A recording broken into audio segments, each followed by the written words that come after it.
eu não esqueci. Sábado que vem tem MCM, às 16 horas, não é isso, Evane? E tem um tema específico. Qual que é, Evane? Isso. Então, você quer, mulher, melhorar a sua autoestima, quer te entender melhor, vem para essa palestra, tá certo? Vai ser bênção. As mulheres aqui dessa igreja não param e estão trabalhando firmemente. Vem participar com elas. Também, nossos cultos vão sofrer uma pequena mudança a partir do mês de julho, então você venha preparado para isso, tá certo? Nosso culto à noite vai ser um pouquinho mais longo para que a gente possa aproveitar mais. Vai começar às 7h, terminar às 8h30, conforme era antigamente. Esse mês de junho ainda não, a partir de julho, tá bem? E a EBD também vai sofrer uma pequena alteração. O horário do cafezinho vai para o final do culto, tá certo? Para a gente dar mais dinamismo, vai ser bênção. E teremos também um encontro de casais, não é isso? 12 de julho, R$110. Vocês podem procurar o Dirley, o pastor Levi, o Elbert, qualquer um deles, tá certo? E vem participar com a gente. Se você tiver alguma dificuldade financeira, é um lema aqui na nossa igreja, a gente não deixa ninguém para trás. Se você tiver dificuldade, fala com eles também, que eles vão dar um jeito, tá certo? Eles podem, assim, tranquilamente procurar, sei lá, talvez o irmão Aminadab, faz o cheque, né, irmão Aminadab?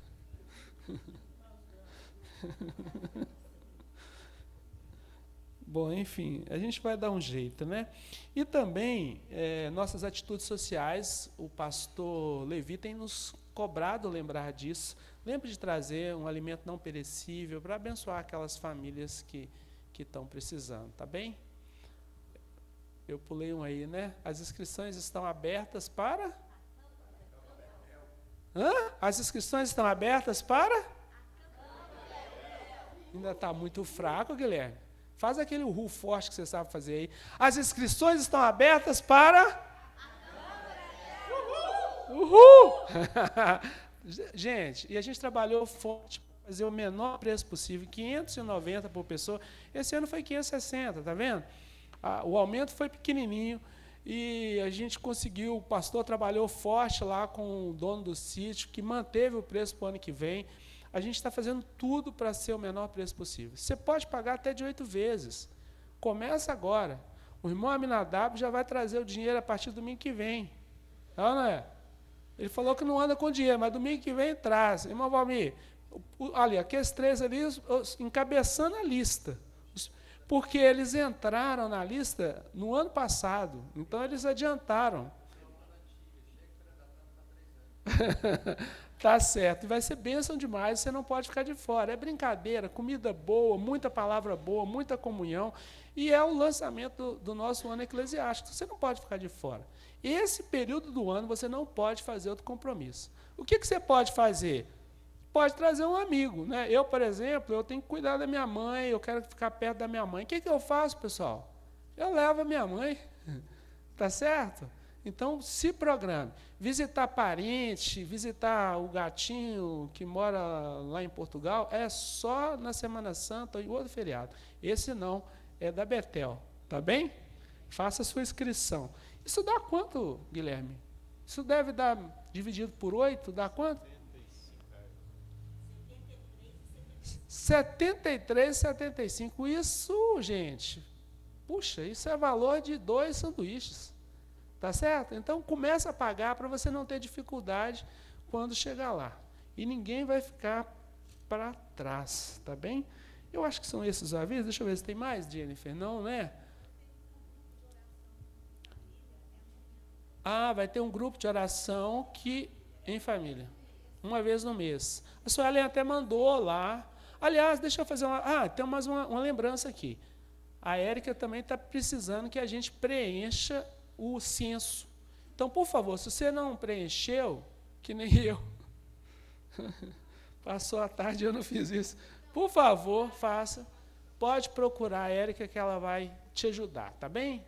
E amanhã, na casa da irmã Alair, que é aqui pertinho, 8 horas, um tempo de oração em família. Tá bem? Programe-se para estar lá.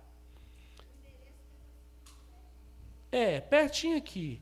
Queria que vocês abrissem a Bíblia em Salmos 9, 10. E vamos ler um texto pequeno, nós vamos ler numa só voz, nós já vamos ficar em pé, tá certo? Para a gente falar com muita alegria e força. Nós vamos ler juntos esse texto, e aí a gente já vai louvar ao Senhor. Vamos aproveitar e a gente já fica em pé e solta a voz. Todo mundo achou? Achou no telão ali, né? Tá certo. Então vamos falar forte, hein? Não é ensaio, não, a gente já vai falar uma vez só. Então vamos lá. Os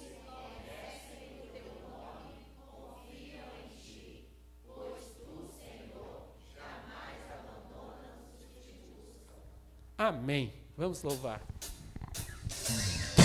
Boa noite, irmãos. Vamos pedir para o Senhor para que nossos olhos sejam abertos, os olhos do nosso coração, para que a gente consiga entender o que o Senhor quer dizer para nós nessa noite. Abra os olhos do meu coração, abra os olhos do meu coração, quero te ver, Senhor. Abra os olhos do meu coração, abra os olhos do meu coração, quero te ver, Senhor. Exaltado e bem alto, brilhando a luz da tua glória, derrama o seu amor e poder, pois tu és santo, santo, santo. Exaltado e bem alto, brilhando a luz da tua glória, derrama o seu amor e poder, pois tu és santo, santo, santo. Santo, santo, santo. Santo, santo, santo. Santo, santo, santo. Quero te ver. Santo, santo, santo. Santo, santo, santo. Santo, santo, santo. Quero te ver. Abra os olhos do meu coração, abra os olhos do meu coração, quero te ver, Senhor. Abra os olhos do meu coração, abra os olhos do meu coração, quero te ver, Senhor. Exaltado e bem alto, brilhando a luz da tua glória, derrama o seu amor e poder, pois tu és santo, santo, santo. Exaltado e bem alto, brilhando a luz da tua glória, derrama o seu amor e poder, pois tu és santo, santo, santo. Santo, santo, santo. Santo, santo, santo. Santo, santo, santo. Quero te ver. Santo, santo, santo. Santo, santo, santo. Santo, santo, santo. Quero te ver. Santo, santo, santo. Santo, santo, santo. Santo, santo, santo. Quero te ver.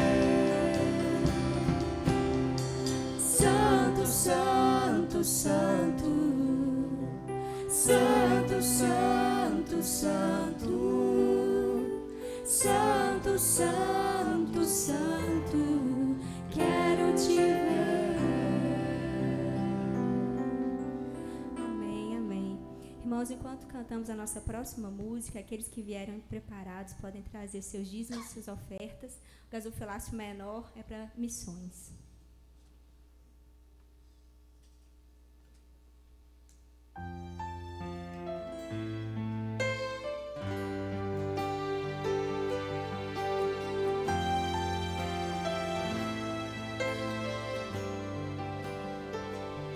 Os céus proclamam as obras do Eterno, galáxias cantam da sua imensidão, e uma voz com sons de glória ecoa em toda a criação. Do grão que faz a vida irromper, o esplendor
louvores que cantamos, Senhor. Nos ajude, Pai, a vivermos para o Senhor. Que a nossa vida seja entregue no Teu altar, todos os nossos planos, todos os nossos sonhos, tudo que somos e tudo que temos, Deus. Que o Senhor nos abençoe, que o Senhor esteja cuidando das nossas famílias, cuidando dos nossos casamentos, Deus. Esteja cuidando, Pai, dos nossos trabalhos. Abençoe a semana que está começando, Pai, para que a gente seja luz onde quer que a gente pise, para que o Senhor seja o Rei das nossas vidas, Deus. Muito obrigada por tudo, obrigada pelo cuidado, pelo carinho, obrigada pela vinda de Jesus, pela sua morte na cruz para nos salvar. Obrigada, Senhor, porque nós sabemos que é tudo para o Senhor. O Senhor é o nosso alfa, é o ômega, é o princípio, é o fim de tudo, Pai. E nós vivemos para o Senhor. Em nome de Jesus. Amém.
Amém, amém.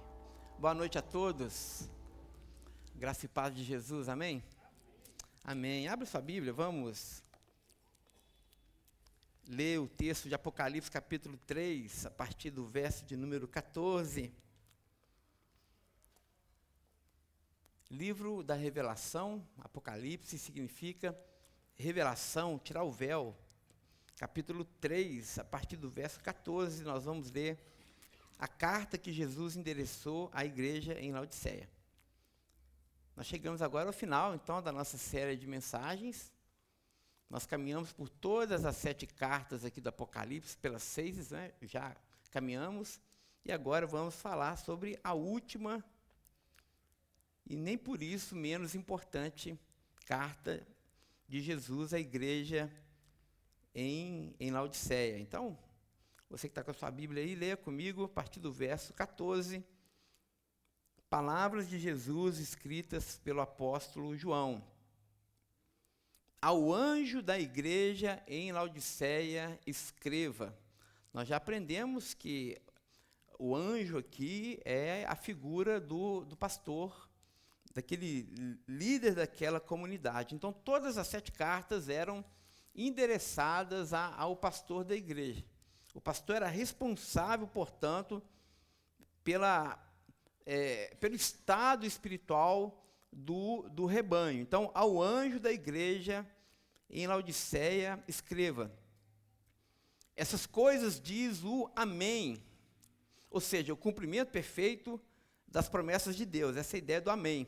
A testemunha fiel e verdadeira. O próprio Cristo, ele se apresenta assim, inclusive no livro do Apocalipse.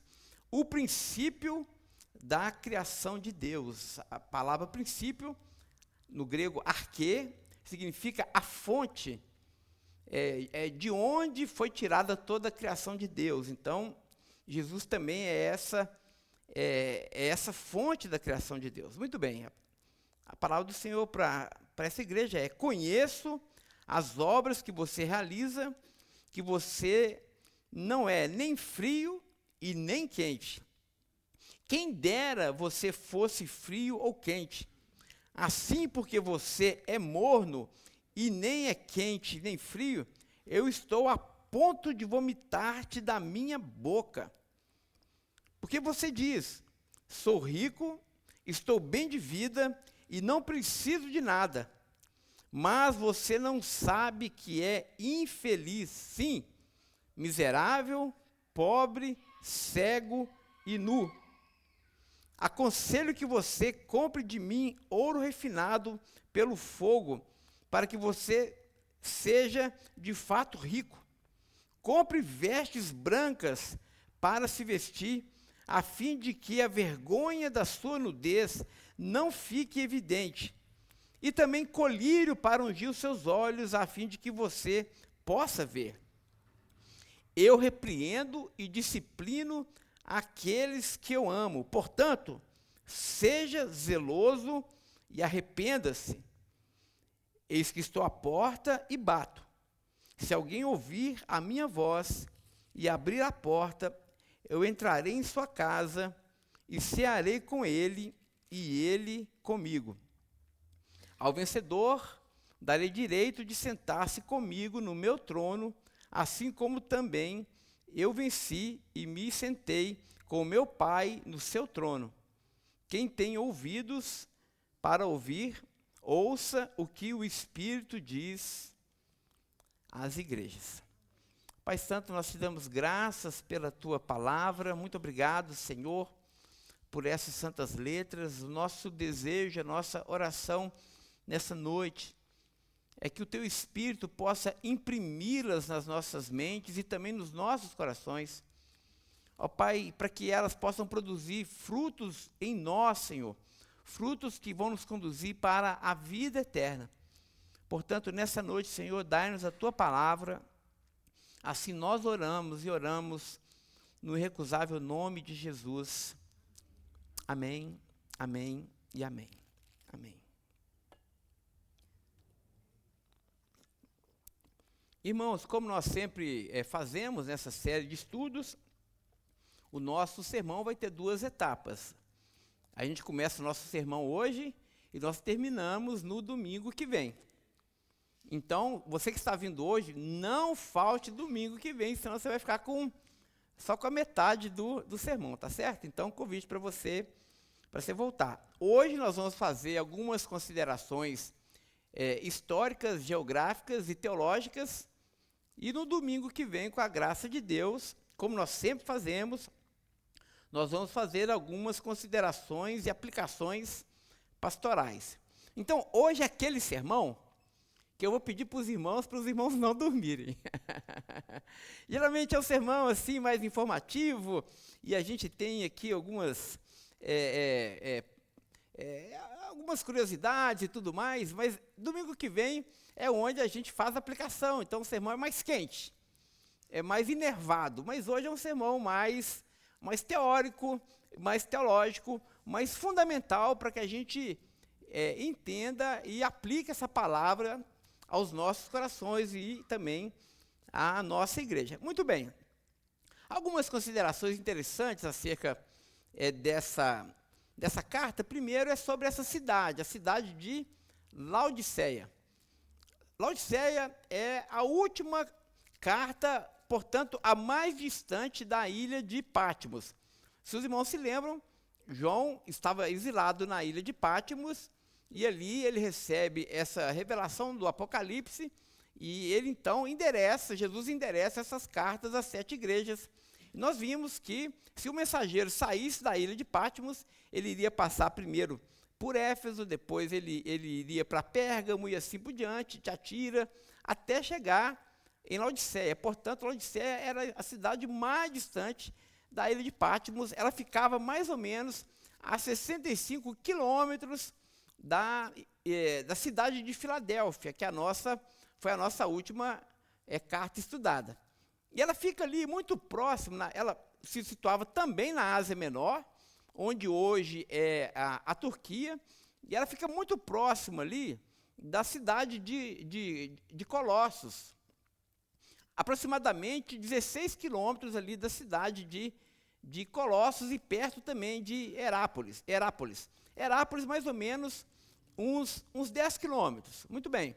Essa cidade de Laodiceia ficava ali no Vale de Lico, um vale muito próspero, e também por conta da sua condição meridional, porque ela fazia proximidade com várias cidades, ela se tornou um centro muito rico. E existiam muitos bancos em Laodiceia. Que coisa interessante, não é?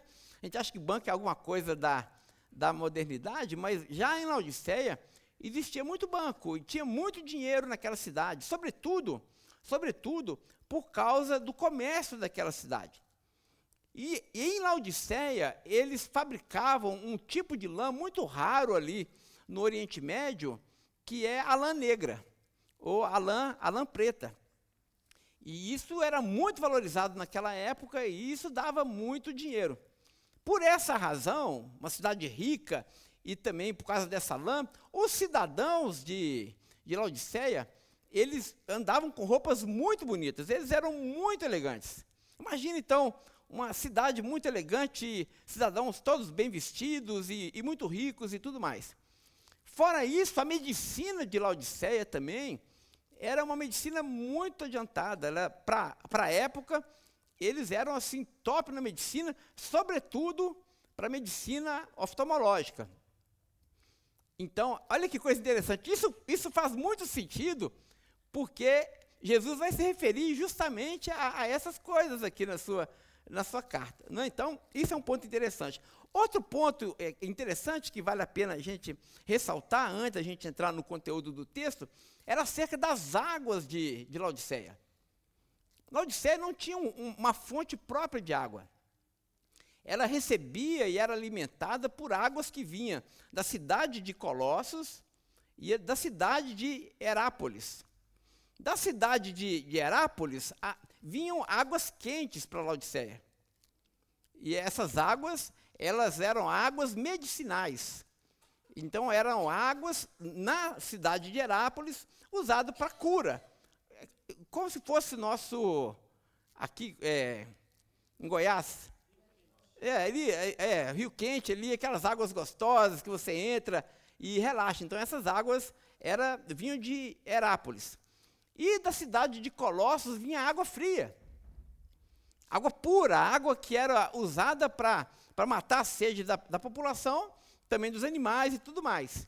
Só que como essas águas vinham a 16 quilômetros e 10 quilômetros de distância da cidade de Laodiceia, quando ela chegava na cidade de Laodiceia, ela chegava morna.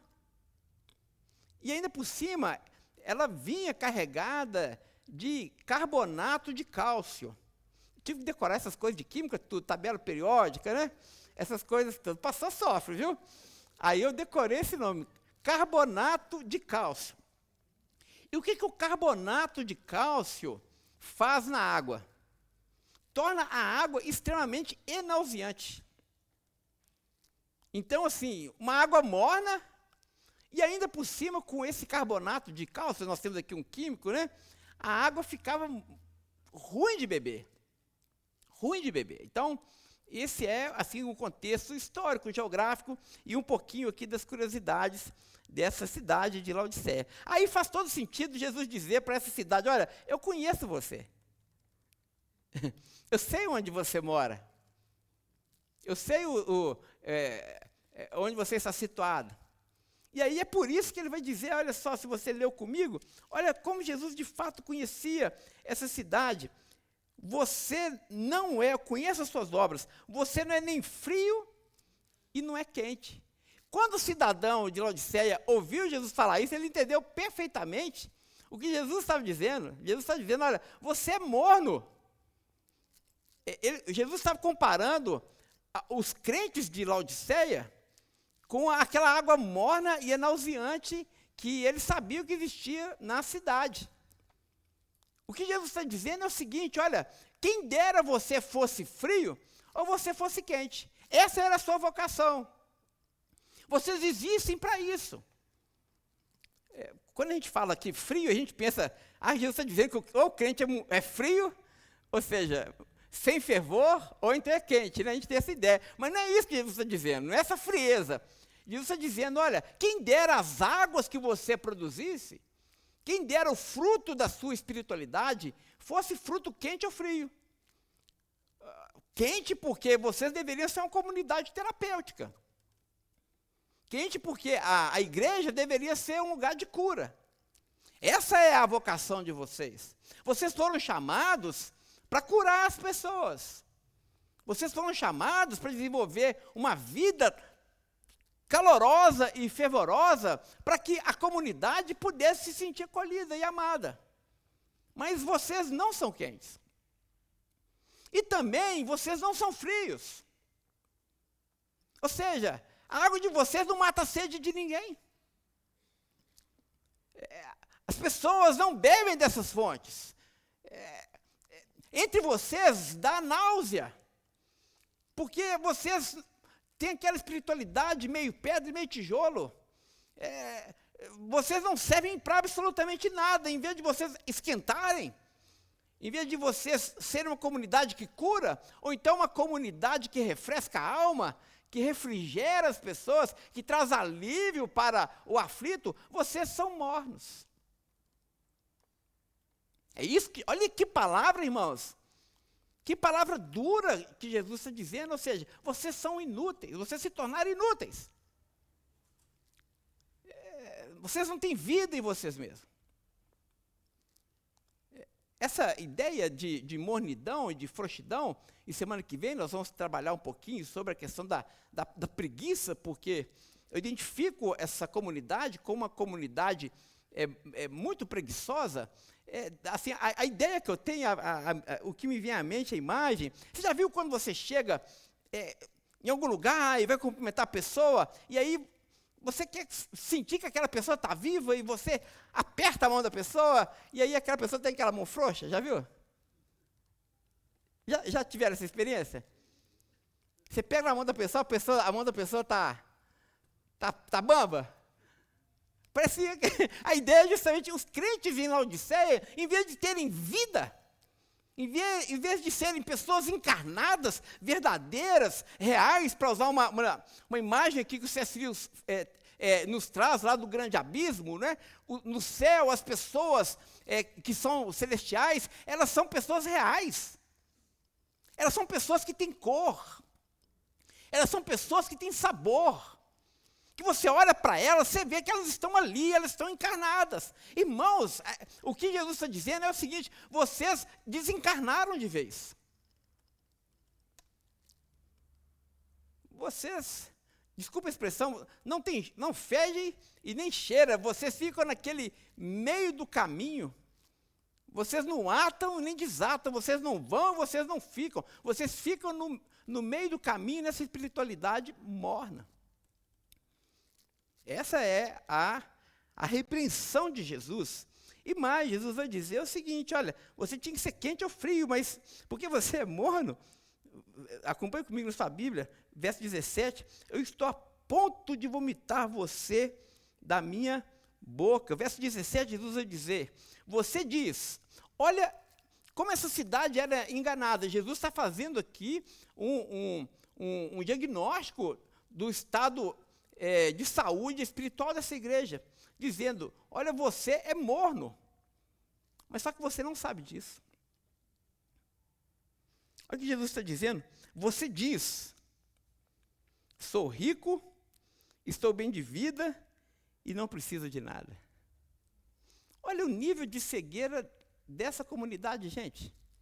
Imagina o pastor dessa igreja recebendo uma carta assim, do próprio Cristo, e Jesus dizendo, você, pastor, você é líder dessa comunidade, você chega para essa comunidade e olha para a igreja, possivelmente uma igreja bonita, quanto mais no inverno, né? Todo mundo bem vestido, todo mundo bem aparentado, todo mundo bem sucedido na vida, os filhos nas melhores escolas, e muito dinheiro, aquela comunidade bombando. Aí o pastor olha para aquilo tudo, só gente bonita, só gente bem vestida, só gente bem de vida. Aí o pastor fala assim, uau, eu não preciso de mais nada. Minha comunidade está completa, está saudável. Jesus vai dizer, você está enganado. Olha o que Jesus diz, você diz, sou rico, estou bem de vida e não preciso de nada. Mas,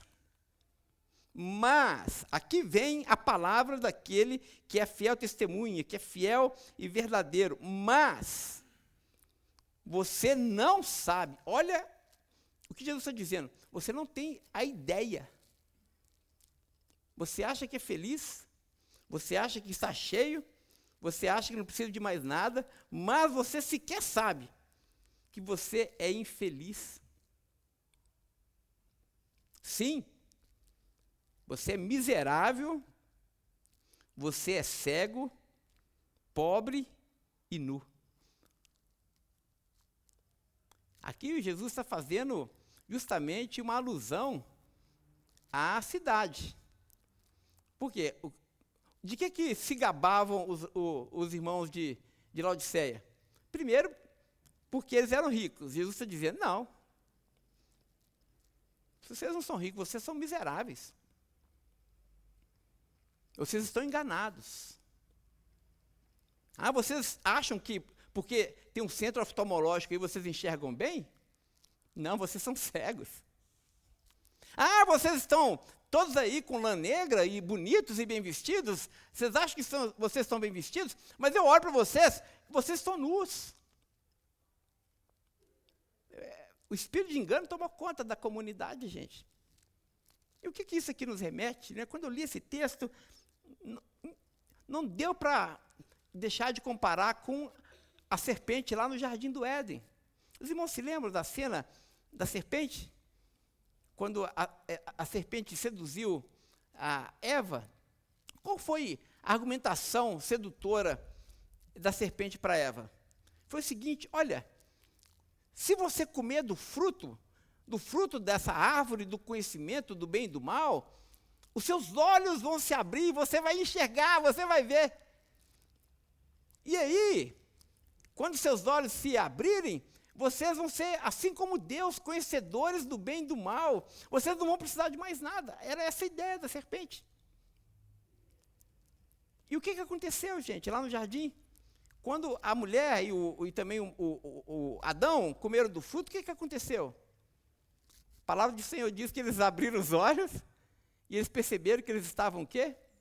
Pobres e nus. Não é, irmão Minadab? Pobres e nus. A serpente enganou os nossos primeiros pais. E parece que existia aqui o espírito da serpente também enganando esses irmãos de Laodiceia. Porque eles olhavam no espelho e diziam assim: eu estou bem vestido, eu sou rico, eu não preciso de mais nada. Mas quando eles olham agora para o espelho da palavra de Deus, irmãos, é justamente o julgamento verdadeiro, é o espelho da palavra de Deus. Quando eles olham para Cristo, Cristo vai dizer para eles: olhe para mim, e vocês vão perceber que vocês são pobres, que vocês são cegos, que vocês são nus. E você diz que não precisa de nada, Jesus vai dizer: mas eu te dou um conselho, para você que é farto, você precisa de comprar de mim. Ele vai dizer, verso 18, aconselho que você compre de mim ouro refinado pelo fogo. Você diz que é rico. Não. Você precisa comprar de mim, ou seja, você precisa de mim. Porque é eu que vou dar para você o ouro refinado pelo fogo. Eu vou te dar a verdadeira riqueza, essa é a palavra de Jesus, para que você seja de fato rico. Eu aconselho que você compre de mim vestes brancas, não a lã negra, mas vestes brancas. Você está vestindo lã negra, ovelha negra, lã negra. Não, compre de mim vestes brancas, para a fim de que a vergonha de vocês possa ser coberta. O Jardim do Éden, mais uma vez, como foi que Deus, por sua misericórdia e graça, trouxe novamente Adão e Eva para perto dele? Porque Deus os vestiu. As vestes de Deus. O que deve cobrir a igreja, gente? As vestes de Cristo. Não é a nossa autossuficiência, não é o nosso orgulho, não é a nossa capacidade, o pseudo-capacidade de discernir o que é bom e o que é mal para a gente, mas são as vestes de Cristo, as vestes do Evangelho. Jesus vai dizer: compre de mim vestes brancas para se vestir, a fim de que a vergonha da nudez de vocês não fique evidente. Você diz que você enxerga, mas olha, você é cego.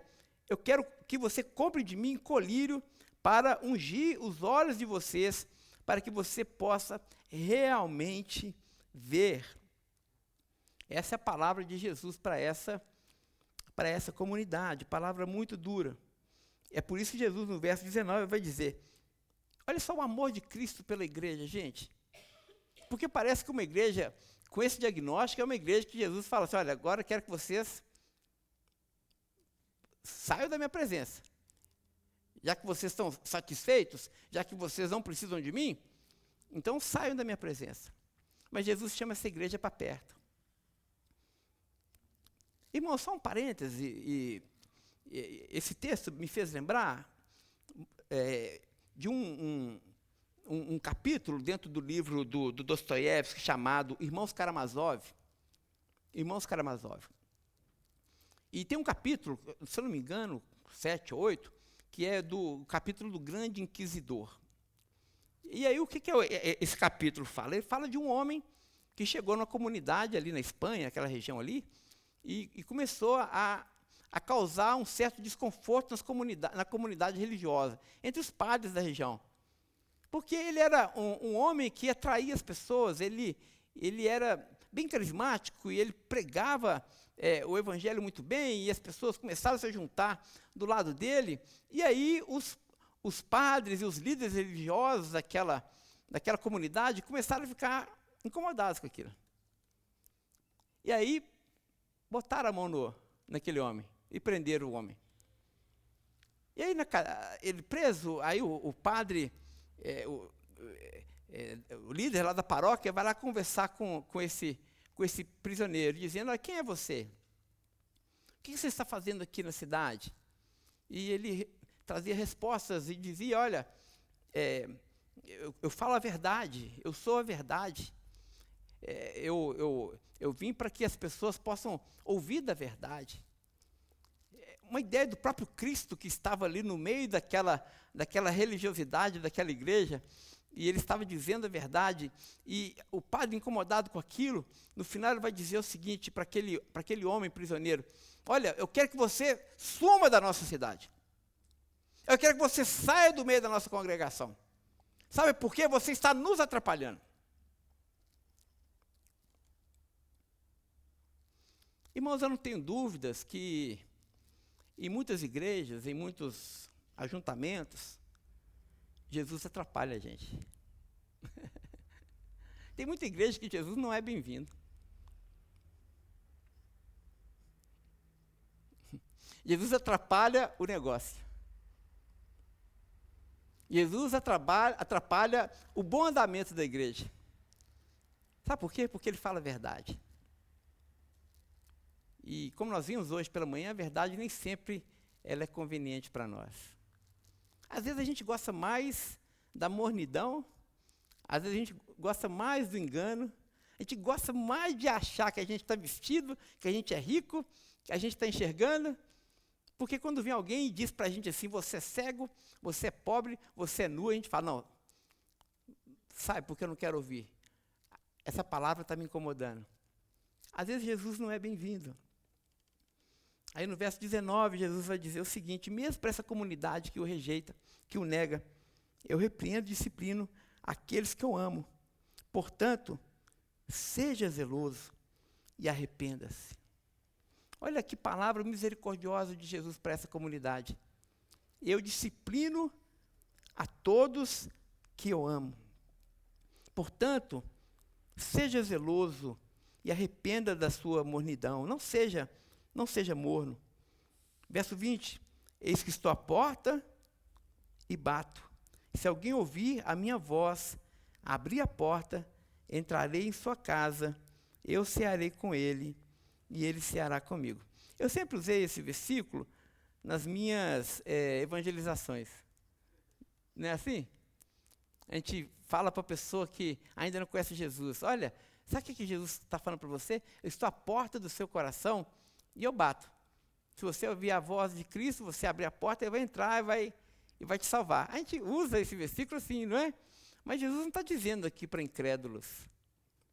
Ele está dizendo aqui para a sua igreja. A imagem é o seguinte: Cristo está fora da igreja, querendo entrar. Só que a igreja fechou a porta. A imagem é essa. Em vez de Jesus ir embora e destruir a igreja, o que ele continuou fazendo, gente? Batendo.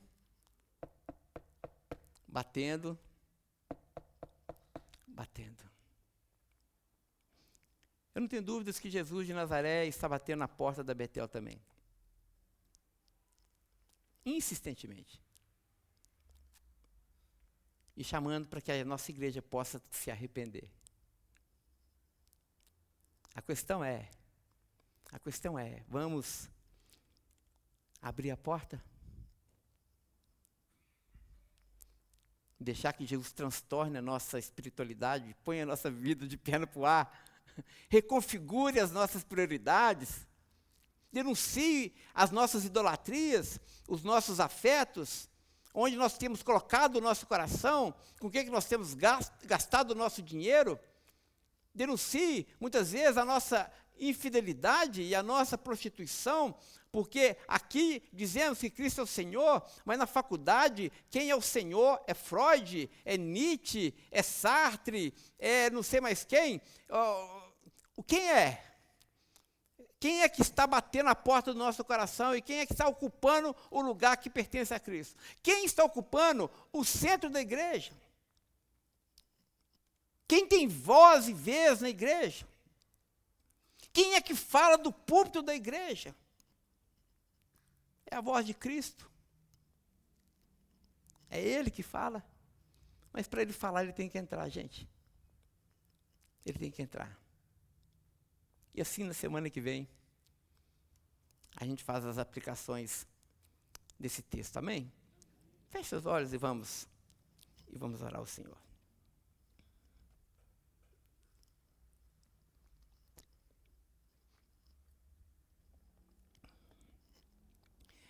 Mais uma vez, Pai Celestial, nós te damos graças por essa palavra. Ó Senhor, e como nós somos devedores a ela. A tua palavra é lâmpada, a tua palavra é espelho. Senhor, tu sabes quem nós somos, tu sabes como nós vivemos, tu conheces a nossa rotina, tu conheces onde está o nosso coração. Ó Senhor, que possamos comprar de Ti o verdadeiro colírio para enxergar as boas vestes para que possamos, Senhor, de fato, não estar nus na Tua presença. Ó Senhor, e queremos comprar de Ti o ouro refinado para que de fato sejamos ricos. Jesus, foi sobre tudo. Que o Senhor possa entrar e estar conosco, entre nós, como Senhor, como dono, como a testemunha fiel e verdadeira. Assim nos conduza, Senhor, para a sua total obediência e diante de Ti, que possamos nos render. Esse é o nosso desejo, essa é a nossa oração. Por Jesus Cristo nós oramos, Senhor. Amém e amém. Amém, irmãos, amém. Não vamos cantar? Não vamos cantar? Amém. Então, Deus abençoe os irmãos. Até domingo que vem. Não vá embora sem tomar um cafezinho e um chazinho gostoso e sem dar pelo menos uns 60 abraços e assim estão despedidos. Até o próximo domingo. Amém.